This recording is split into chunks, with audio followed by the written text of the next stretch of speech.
Now tuned in to the show where you learn the discipline to show up day after day to do the work, the confidence to put yourself out there boldly and authentically, and the mental toughness to continue showing up, doing the work, putting yourself out there, even when the success you've expected to achieve is yet to be achieved. And on top of all this, you get a huge dose of personal initiative, which is the go-getter energy that moves me, you, him, her, everyone out there to go and make things happen instead of waiting for things to happen. We put all this together into one bundle, one method, one mindset, one philosophy, one book, one show, one master class.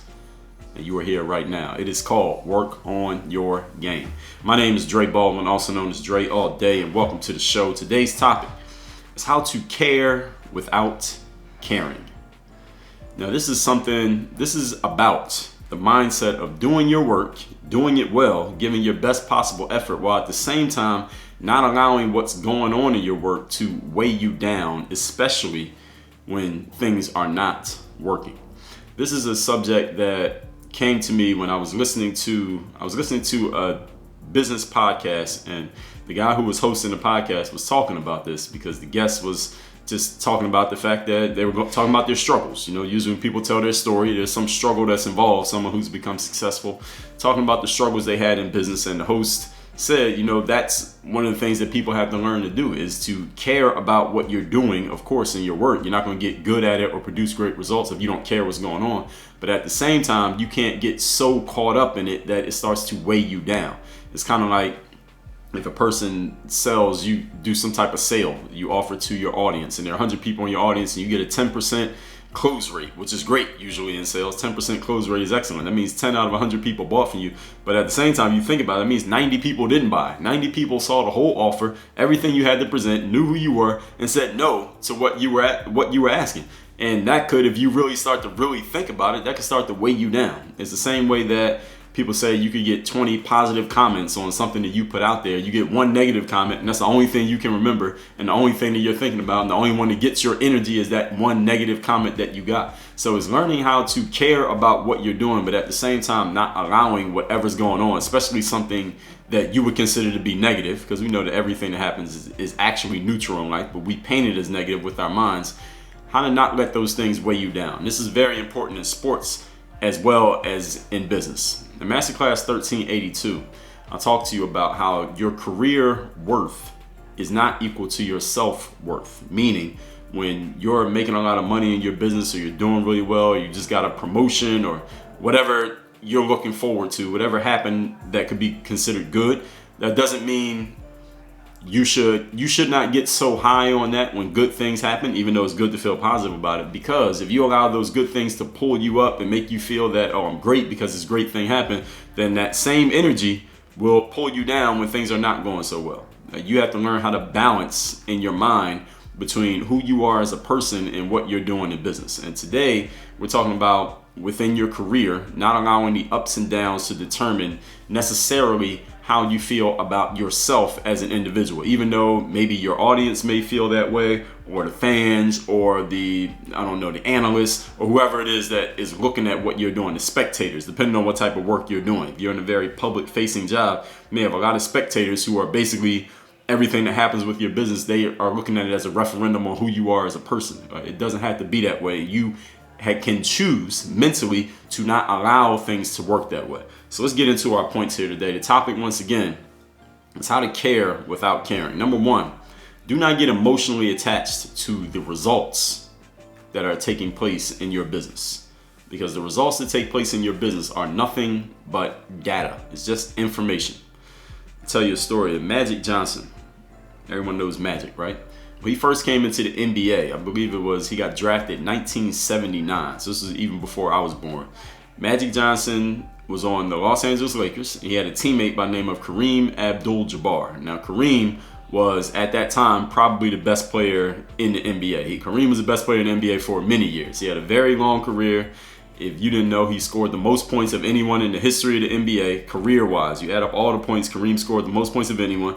His career spanned it, I think he played all the, I believe, 60s, 70s, and the 80s. I know he retired sometime in the late 80s, but he played until he was quite old, probably damn near 40 years old, and scored all those points. He had the shot called the sky hook, which was the most unstoppable shot in the history of basketball. Still is to this day. All right, so that's more than LeBron James just steamrolling to the rim for a dunk, more than James Harden's step back, more than Allen Iverson's crossover, more than Shaquille O'Neal dunking on you, more than Michael Jordan's fadeaway was Kareem's sky hook. It was just an unstoppable shot. Now, you couldn't block it.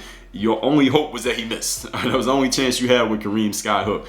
And the first game of the season, now this is Magic's first game, not Kareem's first game, but the first game of the season for the Lakers that year, Magic's first game, he's the star rookie, but Kareem is the man, it's his team. Kareem makes the game-winning shot at the buzzer for the Lakers to win. And when the game ends, Magic Johnson, he's coming from college, and everyone has seen Magic. You know this guy's personality. He's a bubbly type of personality, gregarious guy, friendly guy, brings everybody together type of dude. He jumps into Kareem's arms, and he's screaming and hooting and hollering and celebrating because the Lakers had just won the game on a buzzer-beating shot by Kareem Abdul-Jabbar. He's really excited naturally, right? It makes sense to be excited about that, right? And this is what happened. Kareem looked at Magic and said, "Hey, rookie, calm down. All right, we got 81 more of these that we need to play." There's an 82-game season in the NBA. He told Magic, "Look, you can't get all excited about this one because you need to save all that energy for all these other games that we got to play." So if you're offering, I'm telling you that to tell you this. And here's another example. If you're offering a product for sale, as I talked about earlier, 10% of your audience buys, but it means 90% didn't buy. 9 out of 10 said no. You can't get emotionally attached to that outcome on the positive side or the negative side. In sports, you're always told, when the athletes or coaches who are in here, they say have a bad memory. Not a good memory, a bad memory. When something happens, let it go. You had a great game yesterday, you got to let it go. Why? Because you got another game tomorrow, or you got practice tomorrow. Or yesterday's great game can't do the work that you need to do in the weight room today. All right, you had a great game yesterday and we got a game tonight. All right, just because you had 30 last night, you starting at 0 tonight. All right, you got to work to get that 30 again this time. In masterclass number 1349, we talked about how to move on in life. You must learn how to take in the data of what is happening at your work, extract the information that you can use that you need to to determine your next actions. Then you got to move on to the next game. You got to move on to the next project. You got to move on to the next prospect who's coming into your office. If you're a salesperson and you make a sales presentation and that person doesn't buy, even though you think you gave an excellent presentation, all right, you can't sit there and dwell on the fact that they didn't buy, because 10 minutes from now, you got another prospect coming in. All right, you going to be ready to deal with them, or you still going to be thinking about the last prospect? And if you have a prospect who comes in and they do buy, you got another one coming in 10 minutes. All right, they don't know nothing about the last prospect. Now, your confidence may be buoyed by the fact that you made that last sale. You may be feeling a whole lot better about yourself, and you'll probably have more positive energy, more expectant energy of creating that sale. But just because you gave a great presentation to the last person, that's not going to do the work for the next one. All right, next person needs to hear just as good of a presentation if they're going to make the decision to buy. So you got to take the data of what's happening, which is a good thing to have. You want to get the information of what's going on and utilize that information. At the same time, that information doesn't make you. All that information does is help direct you to what you do next. And you got to be willing, able, and ready to move on to the next thing, the next game, the next project, the next prospect, the next phone call, the next whatever it is, the next shot, the next possession in a sports game, for example, after that's over. Do not allow what happened the last time to get you so emotionally attached to it that it weighs you down, positively or negatively. Learn how to move on. Point number 2. Today's topic is how to care without caring. Data doesn't have feelings. Now, as I just told you, that you utilized the data. You won the game, you lost the game, you missed the shot, you made the shot. You sold the prospect, you did not sell the prospect. Somebody answered the phone, somebody did not answer the phone. Data doesn't have feelings, okay? It's just information. It is an inanimate object. It is completely impartial. Now, it is not positive, it is not negative, it is not in your favor, it is not against you. Masterclass number 1273. The topic is, what business are you in? I told you that the data decides. The data tells you what moves you need to be making in your business and maybe what's not going so well in your business. But the data is completely impartial. No matter how you feel about the data. The data is telling you everything's going amazing. That's just the way that you decide to feel about it. That's the way you interpreted it. If the data is telling you you're doing terribly, again, that's just your interpretation. But the data is not trying to make you feel anything. Okay, the data is not controlling your emotions. It is not against you. And the data is also not for you. It's not on your side and it's not your enemy. All it is information. just numbers on a spreadsheet, information on the computer screen. That's all it is. That's all data is. That's all it ever will be. Do not get emotionally attached to it. Know what it is. Watch it. Pay attention to it. Adjust based on it. But do not allow it to control nor direct your emotions. In masterclass number 1362, the topic was compartmentalizing. Learning how to separate the data from who you are as a person, from your personal worth, how you're feeling, how you're going to conduct the rest of your day, how you're going to deal with the next project or the next individual. All these things need to be compartmentalized. They all need to be put in their own boxes. Do not allow what's happening in one box to leak into what's happening in another box unless you're doing it on purpose and it's helping you positively. Don't allow the negative energy of something that's happening in one box to leak into everything else that you're doing. And the reason why that needs to be said is because as human beings, we are hardwired to notice negative things because we attract. If you just draw a link in the chain, all the negativity all the way down to our fear of death, fear of dying, because that's the ultimate negative that could possibly happen to any of us. And we're hardwired to pay attention to this stuff. This is why humans have these basic fears within us, even though for the most part, if you're listening to this right now, you live, compared to the average person in the world, a life of relative luxury, where you are not facing life or death situations every single day. Yet you still have that fear, that energy fear within you, simply because of the way that we're wired. You got to have somewhere to displace that energy. And a lot of us allow that negatives, things that are not working in our favor or something not going the way that we wanted it to go, we allow that to affect us emotionally. And then it leaks into everything else that we do that have nothing to do with where that negative energy even came from. You got to learn how to let go when it's time to let go of stuff and how to move on to whatever that next thing is going to be. Point number 3. Today's topic is how to care without caring. Understand, and we'll even say remember, that you cannot control other people. Yeah, this is something I would say you need to remember. Or this is not something you need to understand. You already know this, but you just got to remind yourself of this. You can't control others. So if there are other people involved in what you're doing, which there usually will be, whether they're the customers, the fans, the prospects, the employees, the co-workers, the bosses, there'll always be some other people involved in what you're doing. Remember that you cannot make them care more nor less than you do. You can't do anything about how they feel. All right, how they feel is how they feel. Now you can try to influence them. You can share whatever it is you want to share, and it might influence them and it might not. But if they don't want to be influenced, they're not going to be influenced. All right? You can't control them. They are who they are. You do what you can do and control what you can control, which is always one thing. You and your effort and your mentality and your approach, your focus, your discipline, the way that you show up every single day to do your job. That's the only thing that's the only thing you actually control.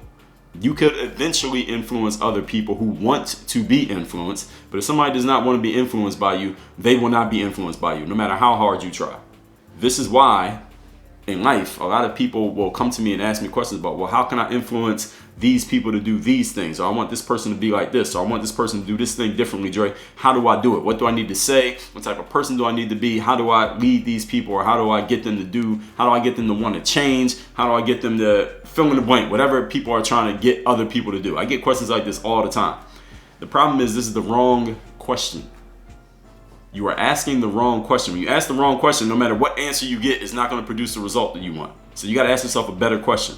And I just happen to have a book called Ask Yourself a Better Question. You can get that at workonmygain.com/ask, A-S-K.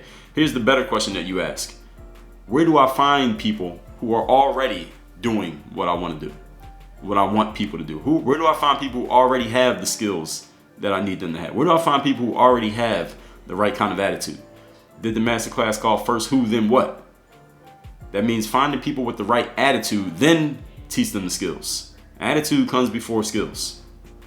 Not skills first. A lot of people look skill first and attitude second. That's not right. Or a lot of people think task first, then who's going to do it next. And that's how you solopreneurs, entrepreneurs, and freelancers end up overwhelmed doing a whole lot of work because you're trying to do it all yourself. The first thing you need to ask yourself is who can do this, instead of asking what do I need to do.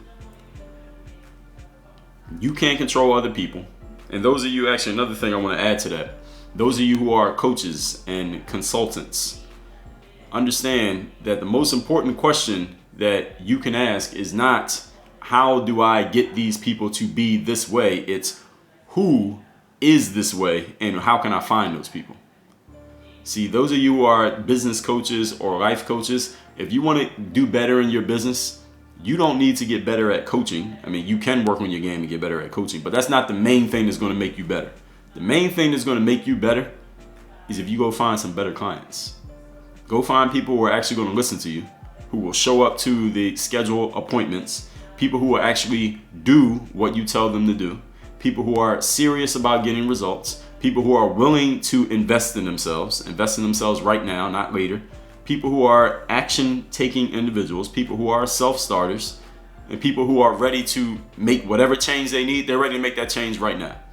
If you go find people who fit all 5 of those that I just described, you will become an infinitely better coach, and you didn't get any better at coaching. You know what you got better at is finding the people to coach. All you sports coaches out there, y'all heard the quote that I told you. John Wooden, legendary UCLA basketball coach, won 12 championships. They asked him, Coach Wooden, how did you get to be so great of a coach? How do you get to win so much? What is the key to being a more winning coach for all of us coaches out there? We want to be like you. How do we get better at winning? And John Wooden said, easy. Just have the best players. And it was tongue in cheek, but he was telling the truth.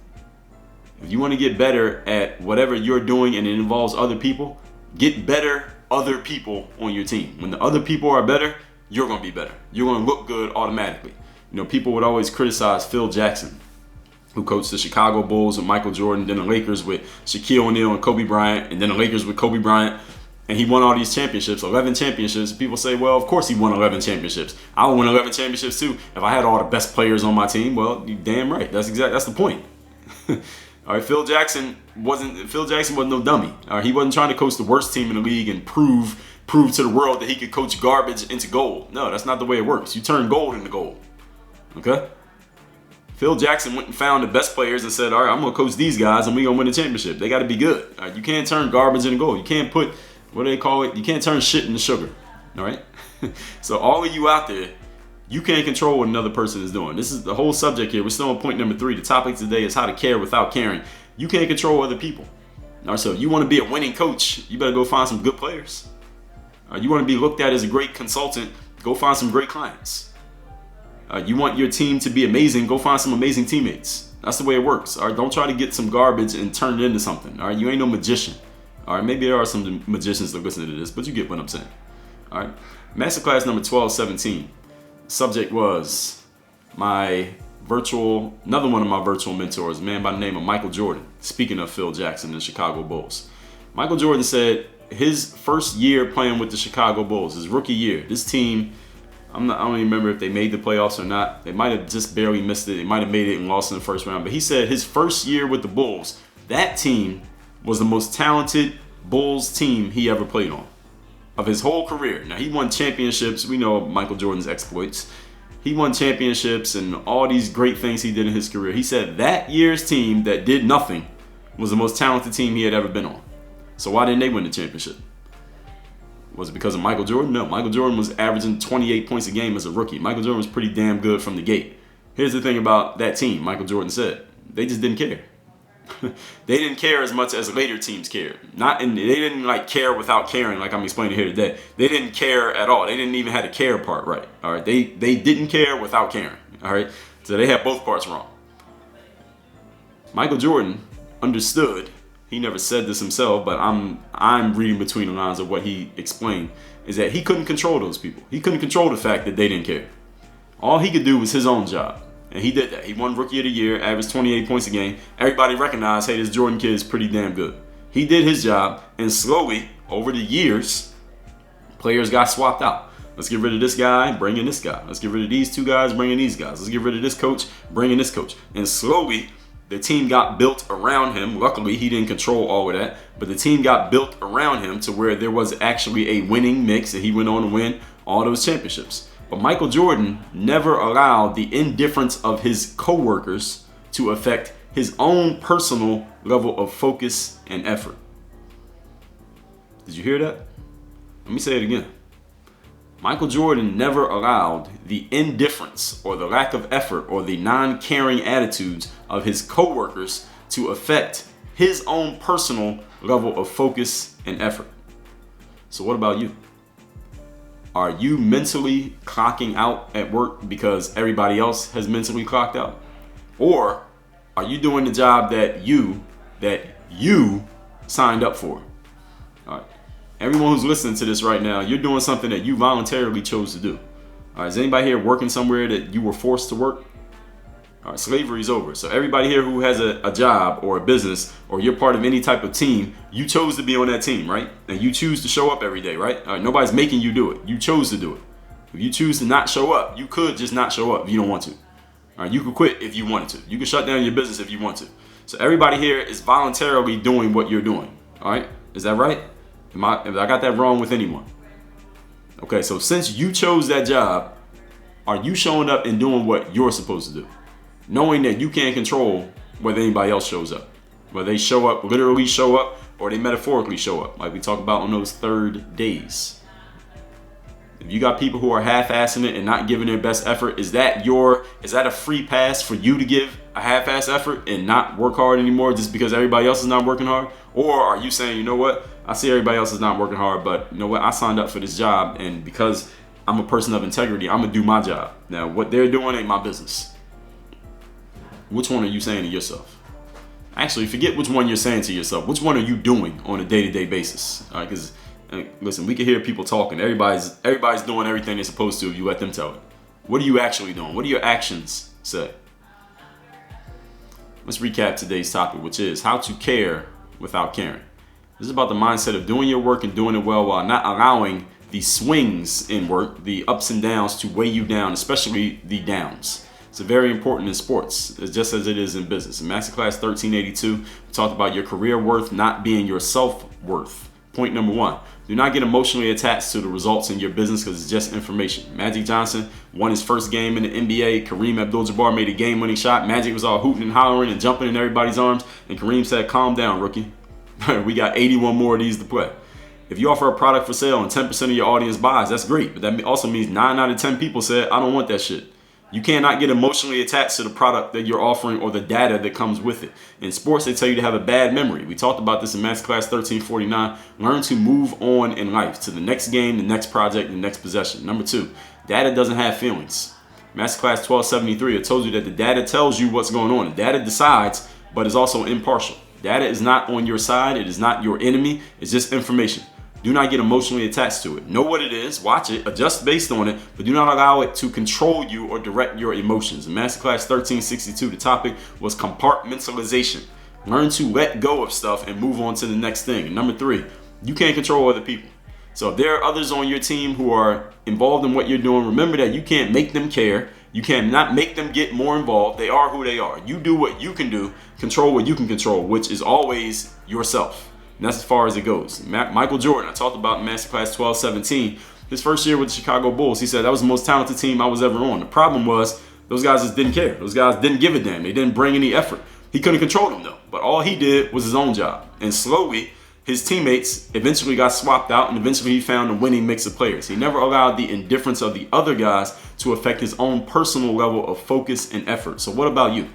Are you clocking out of your job and not showing up because everybody else is clocked out and they're not showing up? Are you not caring and not putting forth your best effort because everybody else doesn't care and nobody else is putting forth their best effort? Or are you doing the opposite and doing the job that you signed up for, since nobody forced you to take the job? Nobody forced you to sign up for that business. Nobody forced you to join the team. Nobody forced you to work at that company. Since you voluntarily signed up for it, are you doing the job that you signed up for, or are you just following what everybody else is doing because, well, nobody else is working hard, so I'm not going to work hard? Which one are you doing? Now, again, you can say whatever you want to say. Everybody's doing their job. If you ask them, let them tell it. What are you actually doing? What are your feet saying? What are your actions saying? Work on your game. Dre, all